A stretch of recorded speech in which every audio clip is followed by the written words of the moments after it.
Good morning students, welcome to all of you in our YouTube channel Future Doctor Classes। प्यारे बच्चों, आज की class में हम 9th बायोलॉजी के बारे में डिस्कस करने वाले हैं, यानी कि 9th बायोलॉजी के बारे में आज हम पढ़ेंगे। तो बेटा 9th बायोलॉजी के अंदर बेसिकली 5 चैप्टर्स इंक्लूडेड हैं बेटा, और आज हम 5 चैप्टर्स में हम सबसे पहले डिस्कस करने वाले हैं फर्स्ट चैप्टर से, जिसका नाम है the fundamental unit of life. क्या नाम है बेटा? The fundamental unit of life.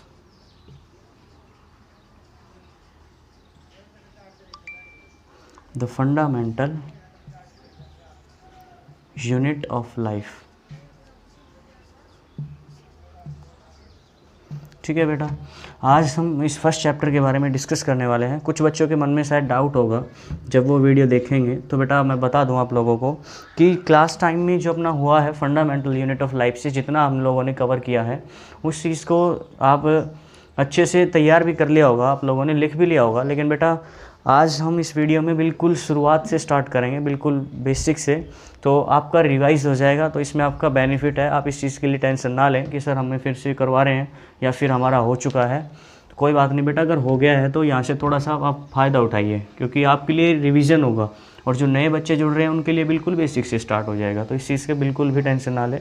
बस आप अपने साथ में नोटबुक और पेन ज़रूर रख लीजिएगा बेटा, क्योंकि अगर आपको कोई डाउट वहाँ पे क्रिएट होता है या फिर कुछ वर्ड्स आपको समझ में नहीं आते हैं ड्यूरिंग स्टडी टाइम, जब भी मैं पढ़ा रहा हूँ उस टाइम आपको अगर डाउट होता है कोई, या फिर कोई क्वेरी आपको क्रिएट होती है, तो आप उस चीज़ को नोटबुक में नोट डाउन कर लीजिएगा। ठीक है, और उस चीज़ से रिलेटेड जैसे कोई आपको डाउट्स है और आपको उसको सोल्व करना है, पूछना है, तो आप बेटा कमेंट सेक्शन में भी डाल सकते हो। दूसरा, अगर आप हमारे स्कूल से जुड़े हुए हैं तो आप स्कूल का व्हाट्सएप ग्रुप है बेटा, उसमें भी अपने डाउट्स को छोड़ सकते हो। ठीक है, जैसा आपको बेटर लगे, जैसा सूटेबल हो, आप वहाँ से कनेक्शन या फिर कनेक्ट कर लिया हो जाइएगा। मैं आपके डाउट सोल्व करवा दूंगा, नेक्स्ट वीडियो में आपको यहीं पे सोल्व करवा दिए जाएंगे। ठीक है बेटा, चलो अब स्टार्ट करते हैं the fundamental unit of life. देखो बेटा, फंडामेंटल यूनिट ऑफ लाइफ में बेसिकली होता क्या है और पढ़ना क्या है हम लोगों को। इस चैप्टर के अंदर बेटा जो एक ऑर्गेनिज्म को बेसिक ज़रूरतें होती हैं, जो छोटी सी छोटी चीज़ होती है जो एक ऑर्गेनिजम्स के ओरिएंटेशन के लिए रिस्पॉन्सिबल है, या फिर जो उसके अंदर सबसे छोटी इकाई है, उसके बारे में, जैसे कि सेल होता है, सेल के बारे में हमें ये तक पढ़ना है कि बेटा सेल की डिस्कवरी किसने की, सेल कहाँ पाया गया, सबसे पहले सेल को कहाँ डिस्कवर किया, ठीक है, किसने किया, ठीक है, सेल के अंदर क्या क्या होता है, what are the components which are responsible for the formation of cell, कौन कौन से कंपोनेंट्स हैं जिनसे मिलकर के सेल बना हुआ है। तो ये सारी की सारी चीज़ें इस चैप्टर से रिलेटेड हैं, इस चैप्टर के अंदर हम डिस्कस करेंगे। तो बेटा जैसे नाम से ही अगर हम इसको सोल्व कर लें तो थोड़ा अपने लिए ईजी हो जाएगा। जैसे कि यहाँ पर लिखा हुआ है फंडामेंटल यूनिट ऑफ लाइफ, यानी कि जीवन के लिए जो सबसे बेसिक चीज़ें होती हैं। ठीक है, फंडामेंटल क्या होता है? बेसिक होता है, फंडामेंटल्स। ठीक है, जो ज़रूरी होते हैं, जो सबसे ज़्यादा इंपॉर्टेंट होता है, बेसिक होती है, मतलब ये चीज़ ये तो होनी ही चाहिए, तभी जाके एक लाइफ की ओरिएंटेशन हो पाता है।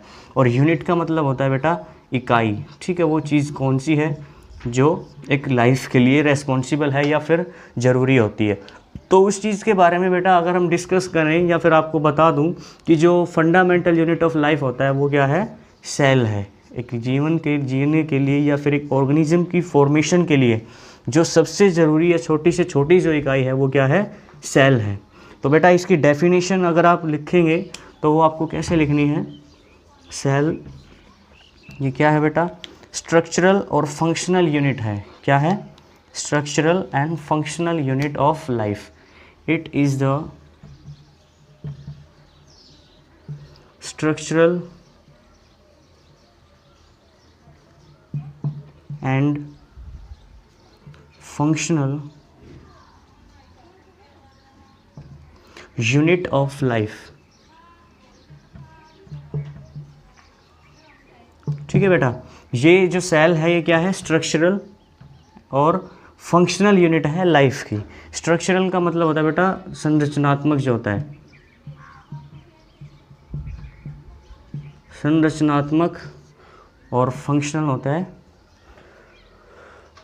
आधारभूत इकाई। Structural and functional unit. Functional होता है कार्यवर्त जो होता है।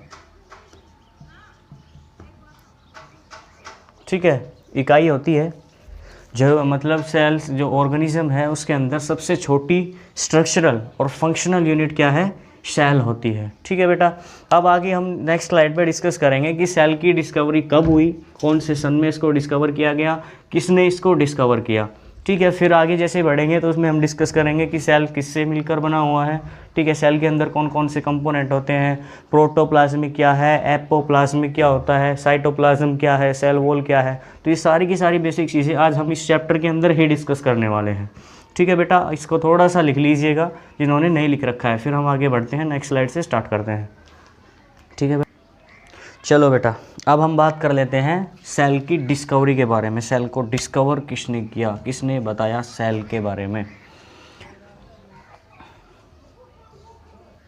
देखो बेटा, सेल के बारे में सबसे पहले जो डिस्कवरी की गई थी बेटा 1665 के अंदर, यानी कि 1665 में सबसे पहले सेल को देखा गया, सेल के बारे में बताया गया।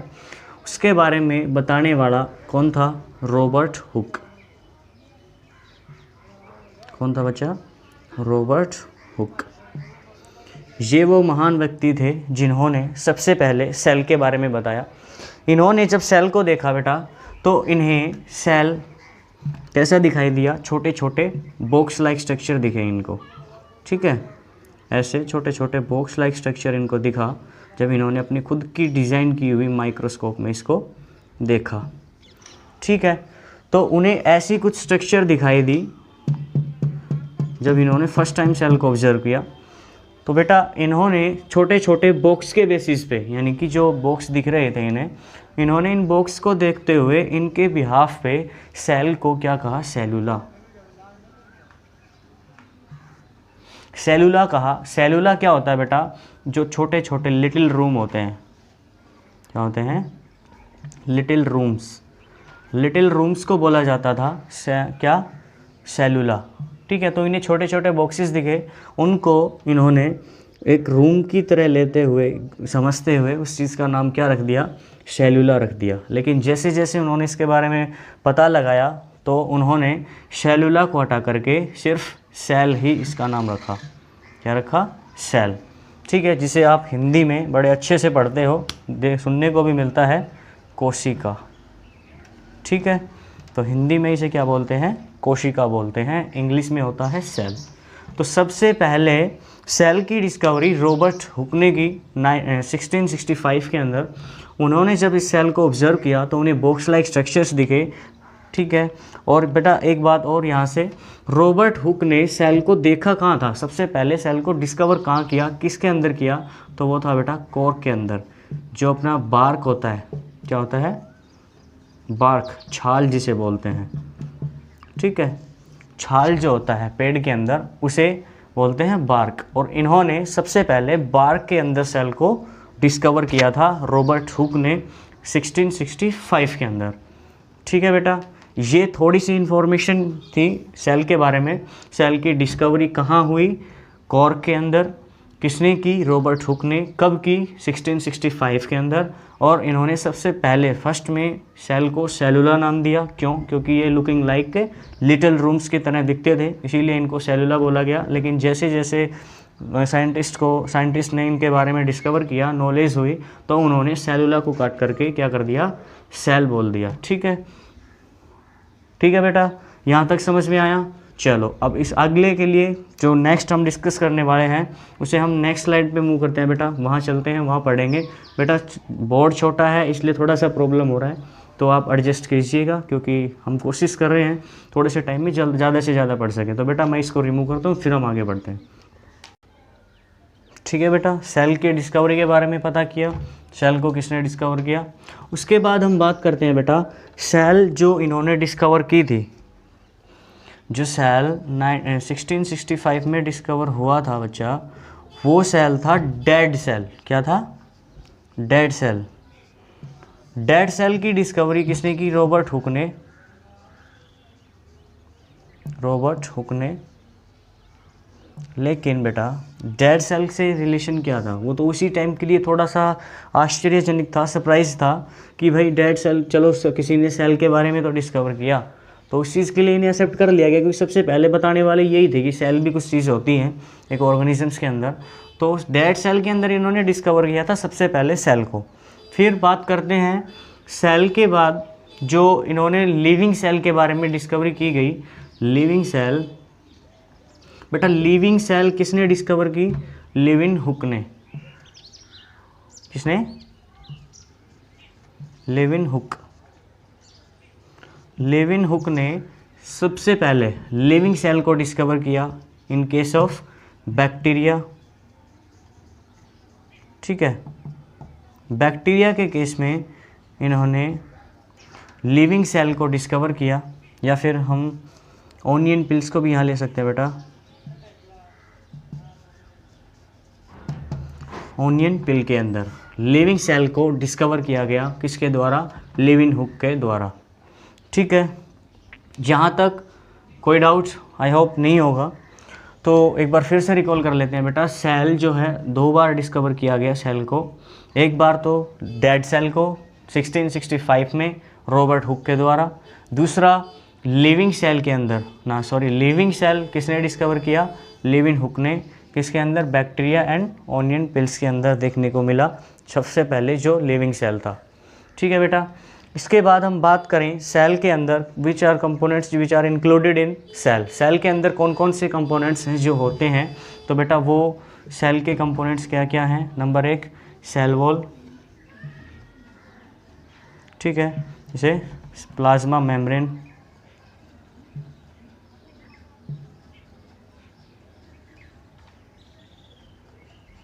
Plasma membrane. दूसरा आता है बेटा साइटोप्लाज्म, साइटोप्लाज्म एंड थर्ड था बेटा इसके अंदर न्यूक्लियस। देखो बच्चा, nucleus, cytoplasm and cell wall, ये फंक्शनल और मेजर रोल होता है सेल के अंदर इन चीज़ों का, सेल का, सेल वॉल का, साइटोप्लाज्म एंड न्यूक्लियस का। तो इन्हीं चीज़ों के बारे में थोड़ा सा ज़्यादा ब्रीफली डिस्कस कर रखा है। बाकी इनके अलावा सेल के अंदर सेल ऑर्गेनेल्स भी पाई जाती हैं, ठीक है, न्यूक्लियोसोम भी मिलता है। तो वो चीज़ें थोड़ा इनसे कम रोल होता है उनका, यानी कि कम तो क्या कहें, लेकिन जो मेजर और फंक्शनल ज़्यादा जो कंटेंट है वो इन्हीं चीज़ों का मिलता है सेल के अंदर। तो इन्हीं को थोड़ा ज़्यादा ब्रीफ में डिस्क्राइब कर रखा है, क्योंकि वो चीज़ें हमें जैसे जैसे नेक्स्ट में मूव करेंगे चैप्टर्स के अंदर तो वहाँ क्लियरिफाई हो जाएंगे अपना। ठीक है, चलो अभी मैं इसको रिमूव करता हूँ, फिर हम आगे बढ़ते हैं। यहाँ से सिर्फ हमें 2 पॉइंट मिले हैं बेटा। एक तो डेड सेल को डिस्कवर रॉबर्ट हुक ने किया, जो लास्ट स्लाइड पे हमने बता दिया था। लिविंग सेल की डिस्कवरी लेवेनहुक ने की बैक्टीरिया और ओनियन पिल्स के अंदर। नेक्स्ट जो टर्म था वो था बेटा सेल के फंक्शनल कंपोनेंट्स कौन कौन से हैं। कौन कौन से हैं बेटा? सेल वॉल है जिसको प्लाज्मा मेम्ब्रेन भी बोला जाता है। दूसरा बेटा साइटोप्लाज्म एंड थर्ड था न्यूक्लियस, जो कि सेल के सेंटर में पाया जाता है। लेकिन सम केसेस के अंदर बेटा ये थोड़ा पेरिफ्री की तरफ भी मूव कर जाता है। तो मोस्टली जो सेल्स होते हैं उनके सेल के सेंटर में ही न्यूक्लियस को देखा गया है। तो हम बेसिकली बोल देते हैं कि न्यूक्लियस सेल के सेंटर में मिलता है। ठीक है बेटा, चलो एक बार इसको रिकॉल कर लो, आगे बढ़ते हैं।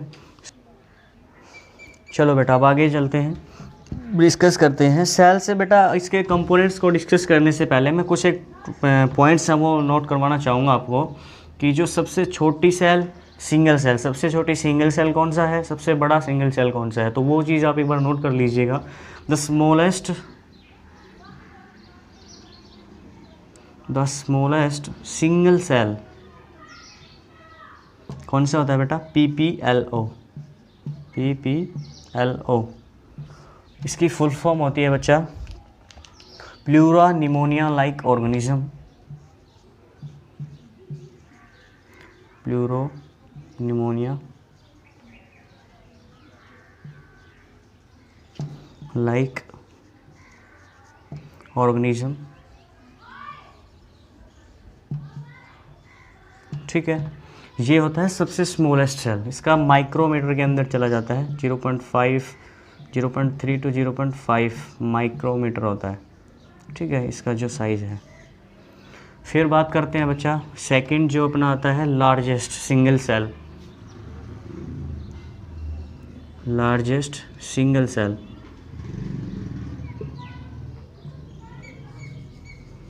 लार्जेस्ट सिंगल सेल क्या होती है बेटा? सबसे बड़ी egg of ostrich.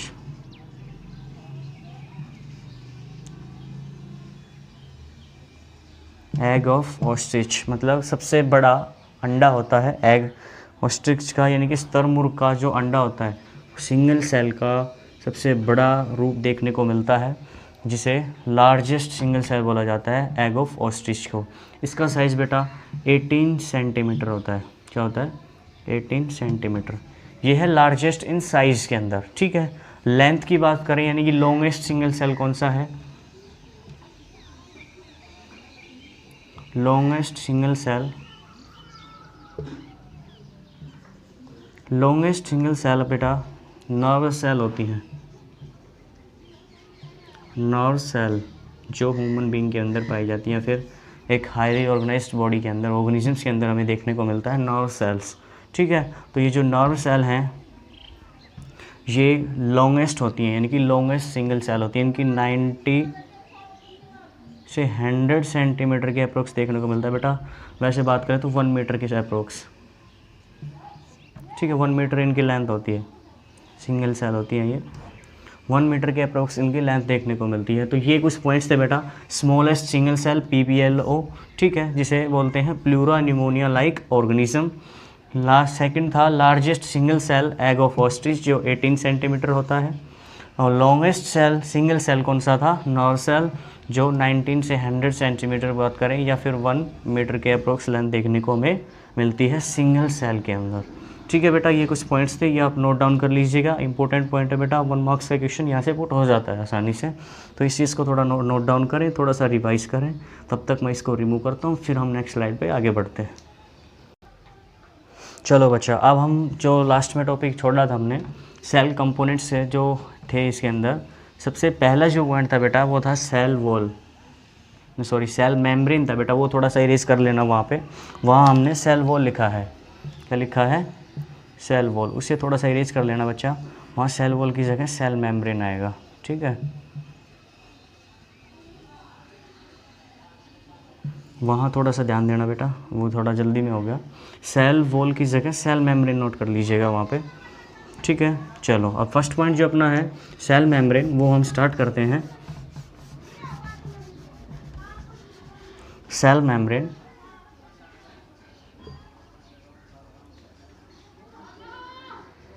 Cell membrane क्या है बेटा? जो सेल होता है, सेल की जो आउटर मोस्ट लेयर होती है, ये क्या है? सेल है। साइटोप्लाज्म भरा हुआ है इसके अंदर, फ्लूइड, सेंटर में क्या है? न्यूक्लियस है, ठीक है। तो ऐसा कुछ देखने को मिलता है हमें सेल के स्ट्रक्चर में। तो ये क्या है बेटा? सेल है। ये पूरा जो डायग्राम है ये सेल का डायग्राम है, ठीक है। ये जो बाहर की जो सबसे आउटर मोस्ट लेयर होती है इसे क्या बोलते हैं? सेल मेम्ब्रेन बोलते हैं बेटा। इसका काम क्या होता है? तो एक बार इसकी डेफिनेशन लिखते हैं, फिर इसके हम वर्क के बारे में डिस्कस करते हैं, ठीक है। तो अभी हम इसकी डेफिनेशन लिख लेते हैं। It is the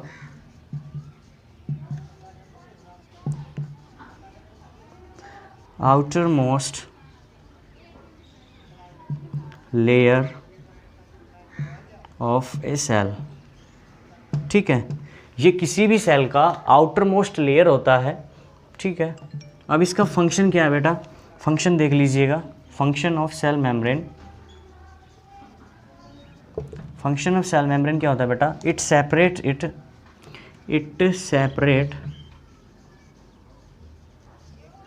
cytoplasm, it separates cytoplasm from external environment,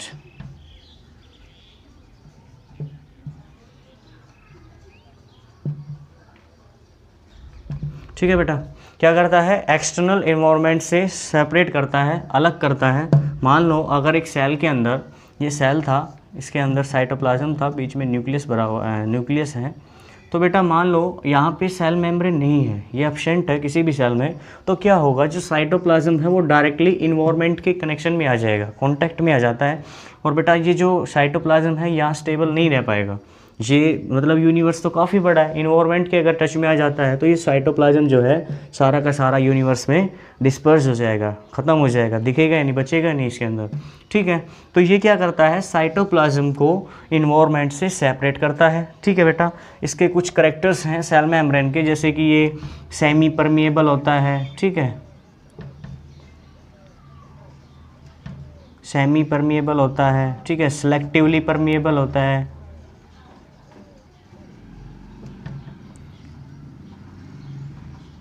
permeable होता है। ऐसे कुछ इसके करेक्टर्स जो है बेटा सेल मेम्ब्रेन के, उन करेक्टर्स को हम नेक्स्ट वीडियो में डिस्कस करेंगे बेटा, क्योंकि वो बहुत से पॉइंट्स हैं, उनकी सिलेक्टिविटी परमिएबिलिटी पे डिपेंडेंट है, ठीक है, और उनके अंदर बना किससे हैं, तो वो सारी चीज़ें हम डिस्कस करेंगे नेक्स्ट स्लाइड के अंदर बेटा। यहाँ ऑनलाइन जो है थोड़ा बच्चे कम ग्रिप कर पाते हैं, इसलिए मैं बेटा थोड़ा स्लो लेके चलूँगा आपको। चाहे बेसिक टर्म्स टॉपिक्स अपने कम हो जाएं एक दिन के अंदर या एक वीडियो में, लेकिन बेटा समझ में आना ज़रूरी है। ज़्यादा करने से कोई फ़ायदा नहीं है जब तक आपको समझ में नहीं आ रहा है। तो हम धीरे धीरे चलेंगे, बिल्कुल स्लो, एक एक टॉपिक को काफ़ी टाइम देते हुए अच्छे से समझते हुए हम मूव करेंगे, ताकि आपको इन फ्यूचर उस टॉपिक में कोई प्रॉब्लम ना आए, किसी तरह का कोई डाउट्स क्रिएट ना हो, ठीक है। अगर फिर भी मैं मानता हूँ अगर रह जाता है कुछ टॉपिक में डाउट्स आपको रह जाते हैं, तो आप उसे नोट कीजिए, ठीक है। नोट करने के बाद उन डाउट्स को आप मेरे जो यूट्यूब जो चैनल है उसमें आप कमेंट सेक्शन में डाल सकते हो, या फिर आप स्कूल के व्हाट्सएप ग्रुप से जुड़े हैं तो बेटा आप वहाँ से मेरे नंबर लीजिएगा, कॉन्टैक्ट नंबर, वहाँ से आप मेरे पास डायरेक्टली मैसेज कर सकते हैं, या फिर फ़ोन से आप डाउट पूछ सकते हैं, कोई प्रॉब्लम नहीं है। लेकिन आपको थोड़ी सी मेहनत करनी पड़ेगी, नोटबुक और पेन साथ में लेके बैठना है, और जो डाउट्स हों वो आपको नोट डाउन करना है, ठीक है बेटा। यहाँ से थोड़ा थोड़ा अपनी नोट्स भी प्रिपेयर कर लेना, और कोशिश करना कि बेटा आप इसको बार बार रिवाइज़ कर पाएँ। अगर आप जितना इसको रिवाइज़ करोगे आपके लिए उतना ही बेनिफिशियल होगा, क्योंकि आपके पॉइंट्स जो हैं वहाँ से स्ट्रॉन्ग होते चले जाएंगे और आपकी मेमोरी में ऐड हो जाएंगे, फिक्स हो जाएंगे, ठीक है। तो बार बार आप इस चीज़ को रिवाइज़ करना, ठीक है बेटा। चलो, थैंक यू, आपका बहुत बहुत धन्यवाद। Have a nice day, keep it up बेटा, पढ़ते रहिए।